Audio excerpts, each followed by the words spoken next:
Hi hello అందరికీ welcome to new short video. ఇది వచ్చేసి మేము రీసెంట్గా యాదగిరిగుట్ట టెంపుల్కి వెళ్ళాం అనమాట. అండ్ దర్శనం కంటే ముందు కళ్యాణ కట్ట దగ్గర మా డాడీ దేవుడికి జుట్టు ఇవ్వాలని గుండు చేయించేసుకున్నారు. అండ్ తర్వాత మేము కోనేరు దగ్గరకు వచ్చినాం అనమాట. కోనేరులో వాటర్ చాలా అంటే చాలా ఫ్రెష్గా ఉన్నాయి.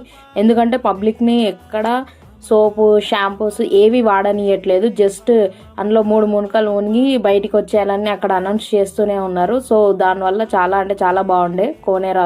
మేము ఇంటి దగ్గర నుంచే లేట్ స్టార్ట్ అయినాము. అండ్ ఇక్కడికి వచ్చేసరికి 12 అలా అయింది. అండ్ కోనేరు దగ్గర ఒక 1 అవర్ అలా పట్టింది. దాని తర్వాత అన్నదాన సత్రంకి వచ్చేసినాం అనమాట. ఎందుకంటే లంచ్ టైం అయింది కాబట్టి అప్పటి వరకు. అండ్ ఇక్కడ అన్నదాన సత్రం రీసెంట్గా స్టార్ట్ చేసినారు. ఇందులో 2 హాల్స్ ఉన్నాయి. అండ్ ప్రతి ఒక్కరికి టోకెన్ ఉండాలి. టోకెన్ ఉంటేనే లోపలికి అలౌ చేస్తారు.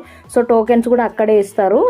అండ్ మనం వెళ్ళేసరికి హాల్ లోపల ఇట్లా ఫుడ్ అంతా ఇట్లా పెట్టేస్తారు అనమాట. ఓన్లీ మనం వచ్చినాక ఒక రైస్ పెడతారు. ఫుడ్ అయితే అంతా బాగానే ఉండే. అన్నదానం టైమింగ్స్ వచ్చేసి 11 to 3 బ్యాచ్ వైజ్ గా పెట్టేస్తూ ఉంటారు అనమాట, వచ్చిన వాళ్ళు వచ్చినట్టుగా. అండ్ నెక్స్ట్ మేము ఫ్రీ దర్శనానికి వెళ్ళిండే, ఎందుకంటే ఆ రోజు జనం ఎక్కువ లేకుండే.